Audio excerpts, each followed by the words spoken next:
And we're back, guys, and we have a little bit of drama. The world's ranked number two, Aryna Sabalenka. Now, she recently said she prefers to watch the ATP. She doesn't really watch the WTA. Look, guys, like the video, come and have a look around, drop a comment, share your thoughts. What do you think? Listen, I've said this time and time again. I prefer to watch the WTA. Look, I love watching the ATP as well, but listen, my take is we've been watching the men dominate sports for decades, forever, right? We've seen the Kobe Bryants, rest in peace, the LeBron James, the Allen Iversons, the Michael Jordans of the world, the Tom Brady's, the Russell Wilsons. We've seen all these champions over the years do such amazing things. The Michael Vicks of the world, the Lamar Jacksons. We've seen the Peyton Mannings, all of these great athletes dominate sports.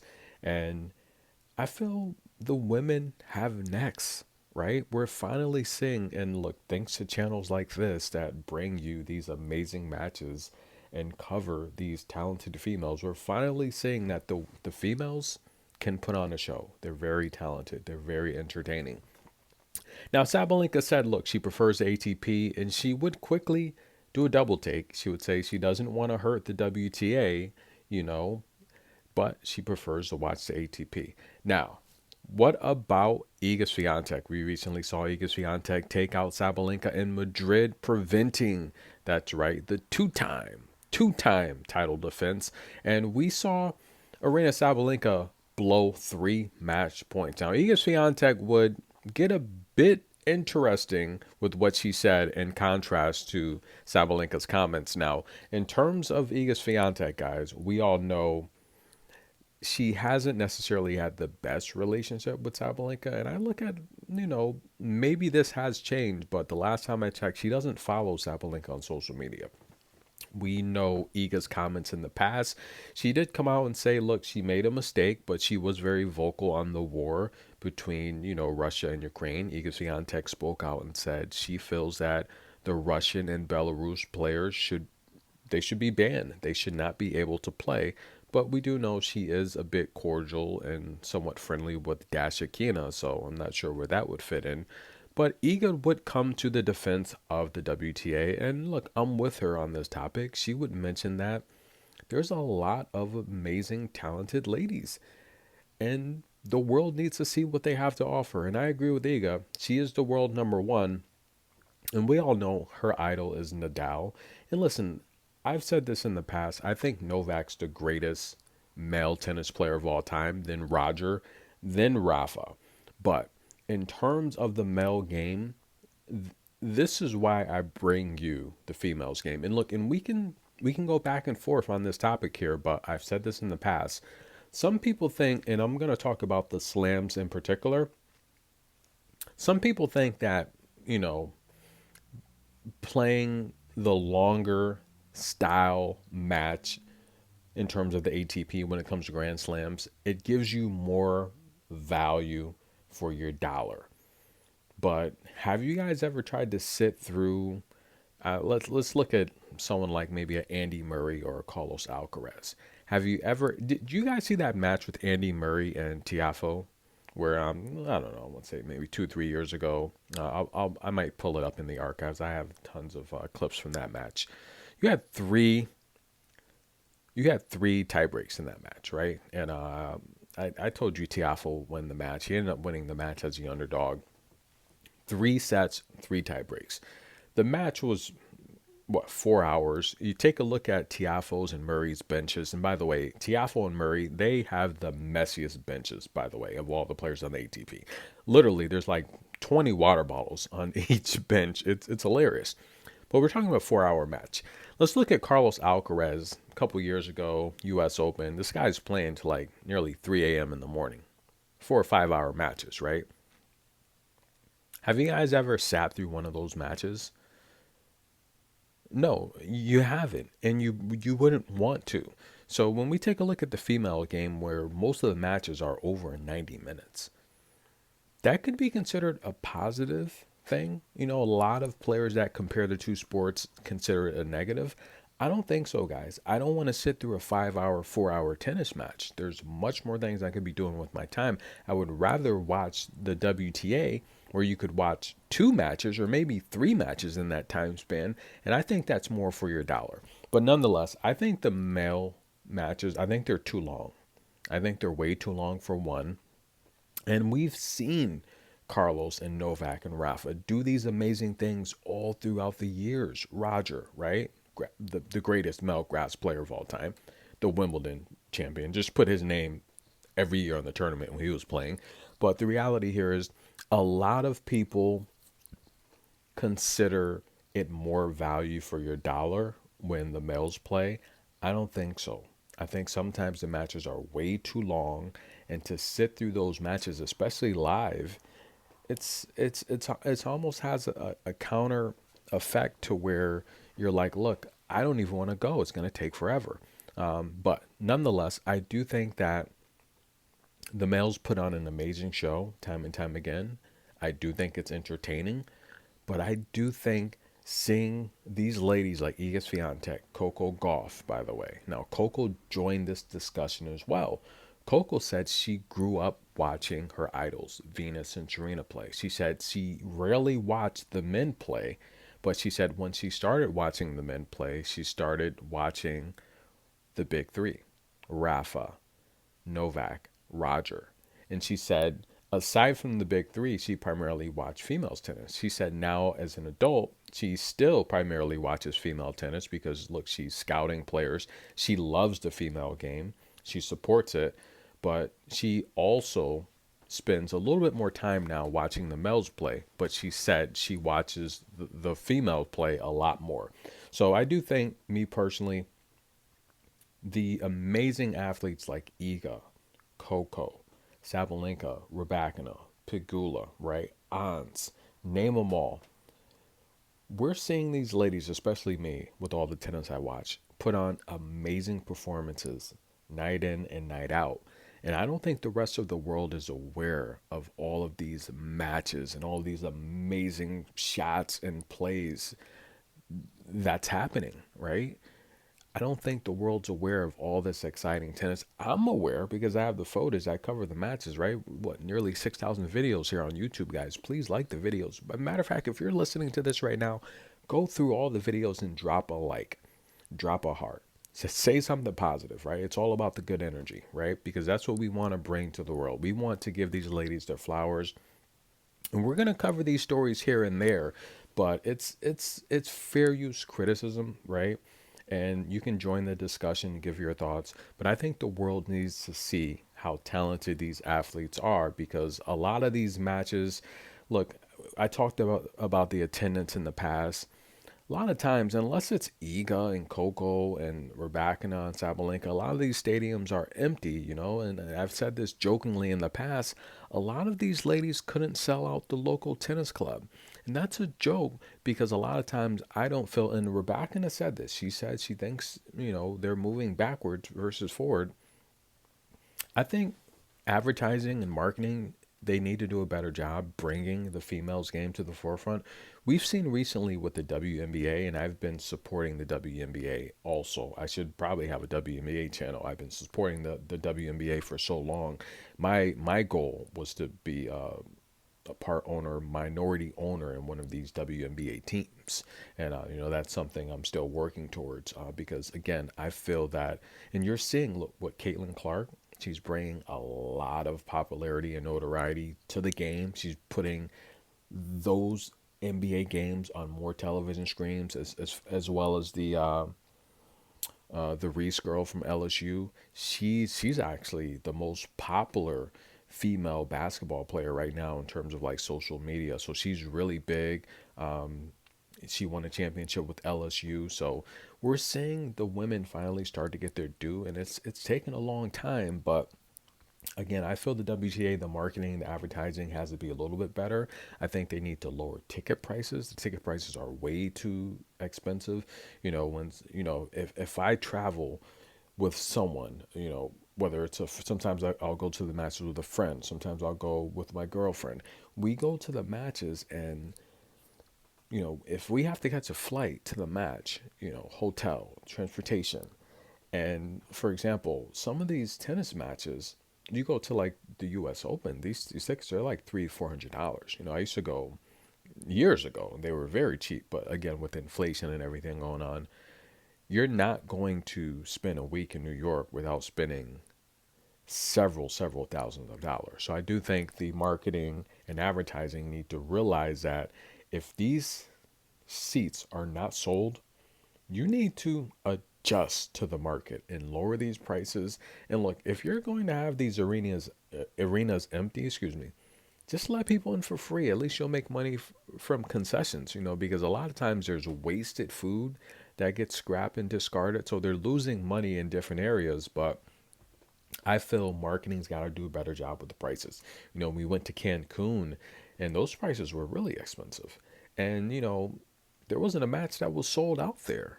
This is the WTA finals. So what happens is now they're resorting to going to places where they probably shouldn't be, Saudi Arabia. Now, yes, I do think they're taking a step in the right direction by bringing a female sport to an area where the females have had issues with rights and their fair access to different benefits and rights that males have. So I think bringing a female sport there is a start, but this is what happens when the WTA needs revenue and they're not getting it from places where they could get it if the prices were fair. So, but nonetheless, they have a record purse in Saudi Arabia where $15 million is up for grabs throughout the tournament, which is great for the ladies, but we haven't seen anyone come forward yet and speak up. And a lot of these ladies, we know Iga's probably not going to say anything. She's had her controversy in the past speaking out on an issue she probably shouldn't have. And I think she learned from that. She still is relatively young. She'll be 23 years old soon. So, but I do applaud her for speaking up, and saying what she feels, as well as Coco, who's been as young as 15, 16 years old, speaking up for different, things going on in this country, especially with minorities and blacks. Coco's been doing it for a long time, and she's very well educated. Her parents have did a great job raising her, so I commend Coco on that front as well. Now that she's an adult, she's continuing to do that. So Coco's amazing, Iga's amazing. But what do you think about Sabalenka, guys?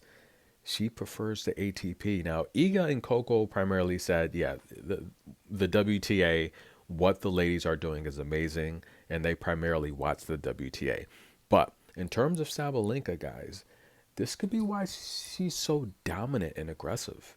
I mean, the reality is this: if you want to be a better player in any type of sport, you have to play the best, right? And we're seeing a lot of, and I've said this with Coco. I said this a couple of years ago. She needs to bring in some of these young teenagers, these young ATP stars, and work her out, work the forehand, work the backhand, so she'll get better.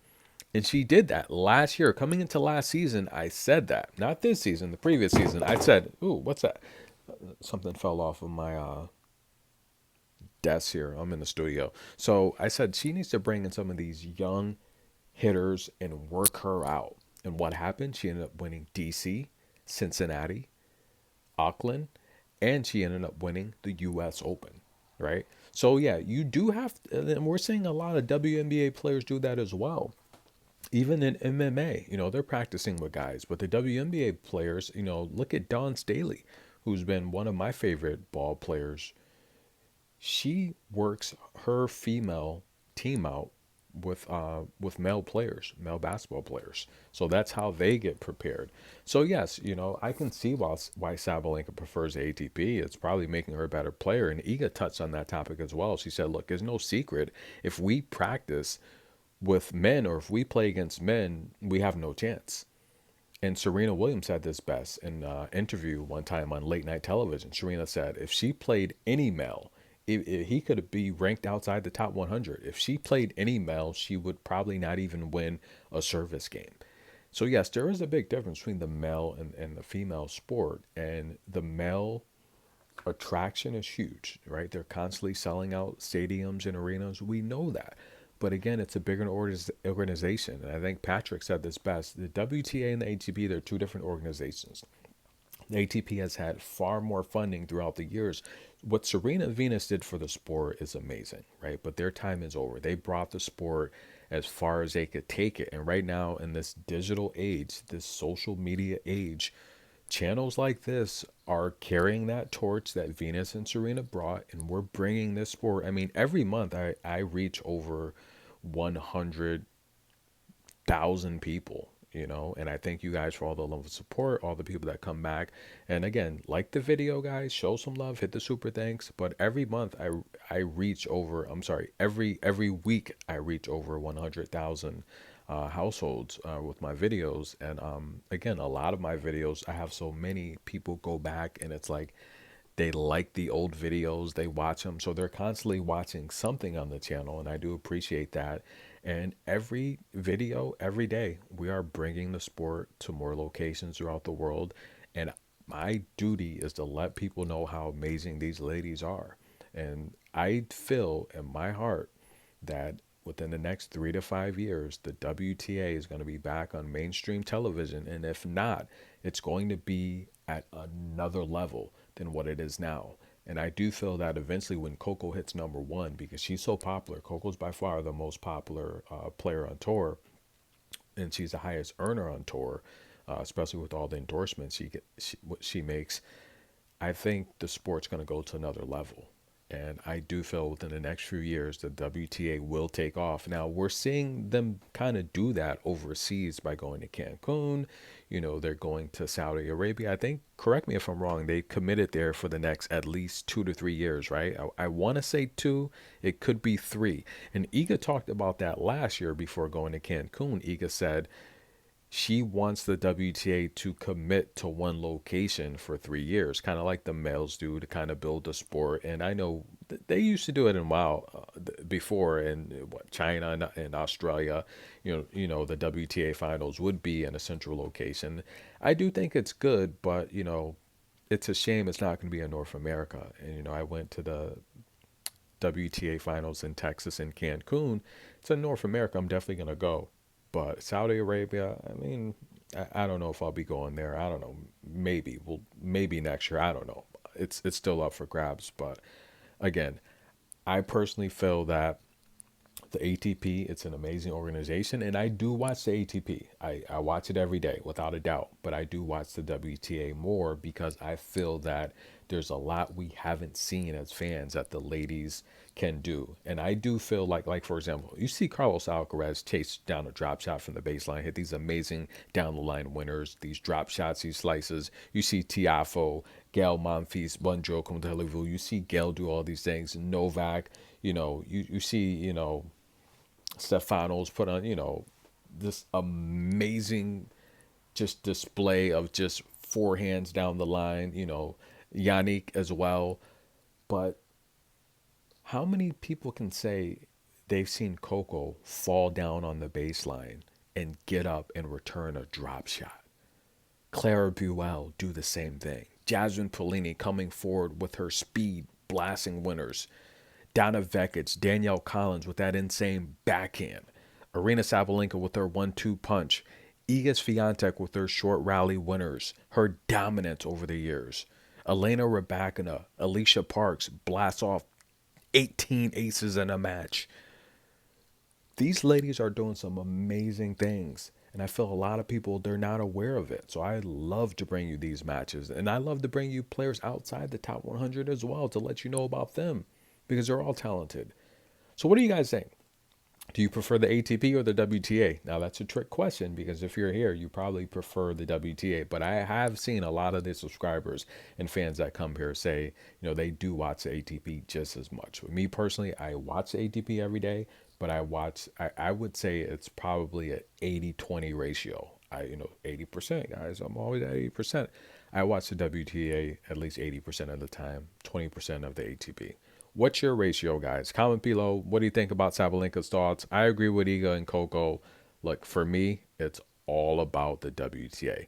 But there's another player here. Elena Rybakina, what's her thoughts on this topic? She rounds out the top four. I would love to hear what she thinks. I've tried to see if she talked about this recently. I haven't really heard or found any articles or interviews where she talked about preferring the ATP or the WTA. But look, I'm with Coco. I've been watching the WTA for a long time. Coco grew up watching the WTA. She now does watch the ATP, but her childhood consists of watching Venus and Serena. Same with mine. Tennis in a minute. Like the video. Show some love. We'll be right back.